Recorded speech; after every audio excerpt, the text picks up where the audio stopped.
اعوذ باللہ من الشیطان الرجیم بسم اللہ الرحمن الرحیم الحمد للہ والصلاة والسلام علی اہلہا اما بعد۔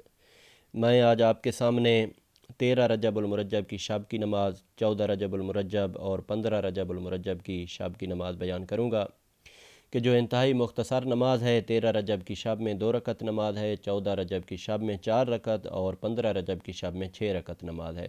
امام جعفر صادق علیہ السلام فرماتے ہیں جو بندہ ان تینوں شبوں میں یہ 3 نمازیں پڑھے گا، معصوم امام فرماتے ہیں کہ پروردگار کی ذات ان تینوں مہینوں کی تمام فضیلتیں اس بندے کو عطا فرمائے گی، اور امام فرماتے ہیں کہ شرک کے علاوہ پروردگار اس کے تمام گناہ معاف فرما دے گا۔ شرک چونکہ ظلم عظیم ہے، پروردگار کی ذات شرک بندے کو معاف نہیں فرماتی۔ جس طرح سورہ لقمان میں ارشاد رب العزت ہے، اور خود جب جناب لقمان اپنے بیٹے کو وعظ کر رہے تھے تو انہی لفظوں میں اس کو بیان کیا ہے، یا بنی لا تشرک باللہ ان الشرک لظلم عظیم۔ شرک ظلم عظیم ہے، پروردگار کی ذات بندے کو معاف نہیں فرماتی۔ اس کے علاوہ انسان کے جتنے بھی گناہ ہوں گے، جو شخص بھی ان 3 راتوں میں یہ 3 نمازیں پڑھے گا، پروردگار اس کے تمام گناہ معاف فرما دے گا۔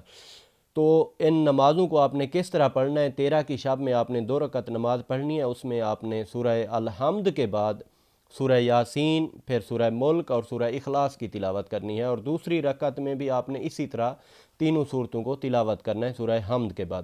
اور 14 رجب کی شب میں آپ نے 4 رکعت نماز پڑھنی ہے، اور ان کو 2 رکعت کر کے آپ نے پڑھنا ہے۔